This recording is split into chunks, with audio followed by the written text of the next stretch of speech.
Alright, let's dive into a massive turning point in One Punch Man. This is where the hero system gets so desperate it starts recruiting criminals, where a new hunter shows up who walks the line between man and monster, and where one hero, our hero, proves that maybe none of the rules matter at all. Let's break it down. So, right out of the gate, we are thrown into a huge crisis. The Hero Association, the guys who are supposed to be the pinnacle of justice, are so desperate for manpower they've called a meeting with a bunch of criminals. I mean, even the people in the room can't believe it. This one moment tells you everything you need to know. The world is in so much trouble that the good guys are willing to erase the line between hero and villain just to have a fighting chance. And you gotta ask, right? Why are they this desperate? Well, this wasn't just some crazy idea they cooked up. It actually exposes a massive, fundamental crack in the entire hero system. Let's dig into exactly why they're in this mess. Okay, so check out the actual numbers here. The Hero Association flat out admits their forces are clearly not enough, and you can totally see why. You have this giant base of 390 C-class heroes, which sounds like a lot, but then look how fast that number drops. Only 101 in B-class, a tiny 38 in A-class, and at the very, very top, just 17 S-class heroes. It's a pyramid with a tiny little point, and it is definitely not built to handle what's coming. And here's the kicker. This whole recruitment drive, it's not just about fighting the monster of the week. They are freaking out because of a prophecy of a god-level threat. We're talking end-of-the-world stuff. So they're scrambling to build an army, and they'll take literally anyone they can get. But their little recruitment meeting is about to get crashed by a completely different kind of monster. So while the heroes are trying to convince villains to help them fight monsters, a brand new player walks onto the scene. And this guy, he rejects all those labels. He's not a hero, he's not a villain, and he's not really a monster. He's something else entirely. His name is Garou, and get this, he's not a monster born from some toxic sludge or a lab experiment gone wrong. He's human, a former martial arts prodigy who has just decided, you know what, I'm on Team Monster. He doesn't just fight heroes, he actively hunts them. His whole goal is to become the ultimate symbol of fear. And man, does he make an entrance. He walks in with this terrifying level of confidence. While all the heroes and criminals are posturing and talking tough, Garou steps up. He's not there to pick a side. He's there to destroy both of them. He looks at this room full of so-called tough guys and basically says, let me show you what real power looks like. And this right here? This is his entire philosophy.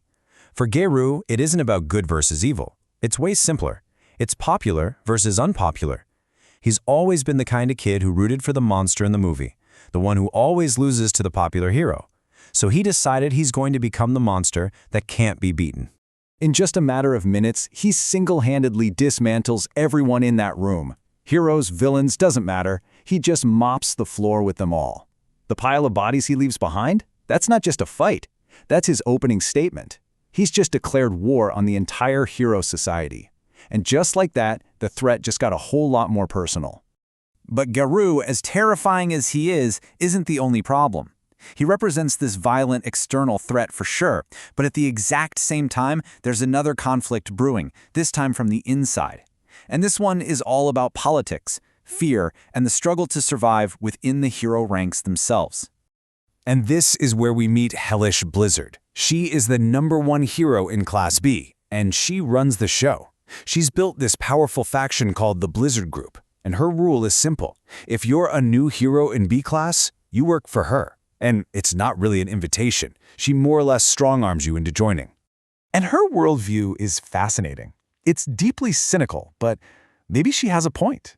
She believes that trying to be a hero all by yourself is basically a suicide mission. There are too many rivals, too many powerful monsters, and this impossible ceiling that stops you from rising up on your own. For her, survival is simple. Band together or get crushed. And this is exactly what she means by that impossible ceiling. I mean, look at this lineup. She calls them monsters even among monsters, and she is not kidding. You have Amai Mask, who's the immovable gatekeeper of Class A. You have King, who everyone thinks is the strongest man on Earth. And then there's her own older sister, the impossibly powerful Esper, Terrible Tornado, at S-Class rank 2. And we haven't even mentioned the mysterious #1, Blast. Seriously, how is anyone supposed to climb the ladder with titans like these in the way? So, from her perspective, this question is completely logical. If you can't beat them, maybe you can join up with enough people to stand a chance. Her whole plan is to control all the heroes below her, build up this massive collective strength, and maybe, just maybe, one day surpass the unbeatable figures at the very top. It's a political, pragmatic approach to a world filled with overwhelming power. Okay, so we've got Garou's nihilism and Blizzard's political cynicism, but the story presents a powerful counter-argument to both of them. And it comes, of course, from the one person who operates completely outside all these systems, Saitama.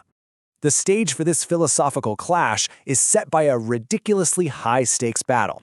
We've got Saitama's disciple, the S-Class hero Genos, facing off against his self-proclaimed rival, Speedo Sound Sonic. And their fight is just a blur of hyper-advanced tech and superhuman ninja skills. We're talking moves like Accelerate and Fourfold Funeral, where they're moving so fast they leave multiple afterimages behind. The fight just keeps escalating until Sonic pulls out what he thinks is his ultimate technique, his perfected killing move, the tenfold funeral. He creates 10 afterimages. He's absolutely convinced it's unstoppable, that it's too fast and complex for anyone to handle. From any normal perspective, this is an S-Class level threat, game over.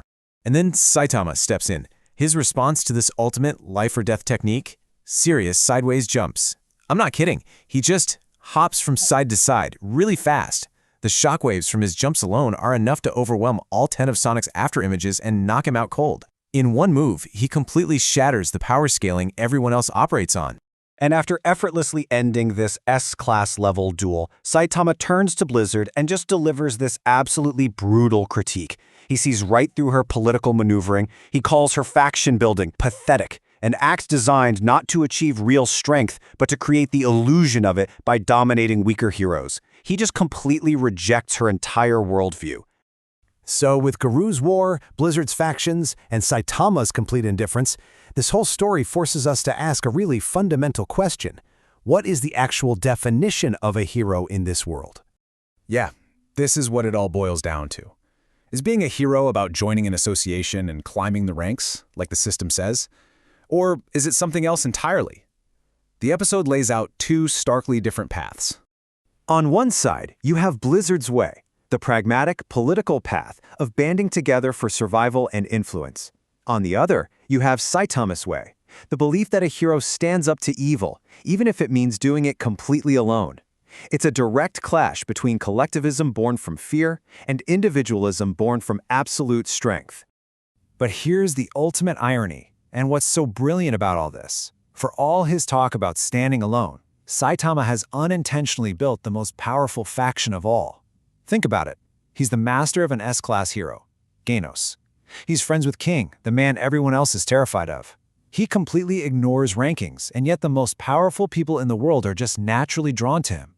He achieves effortlessly what Blizzard is desperately fighting for. And this is the final takeaway. Saitama's simple, powerful statement just cuts through all the noise. In a world obsessed with rankings, politics, and prophecies of doom, he reminds us that maybe, just maybe, none of it really matters. What matters is doing the right thing, standing up to evil, and being a hero, just for the hell of it. And that simple idea might be the most powerful philosophy of all.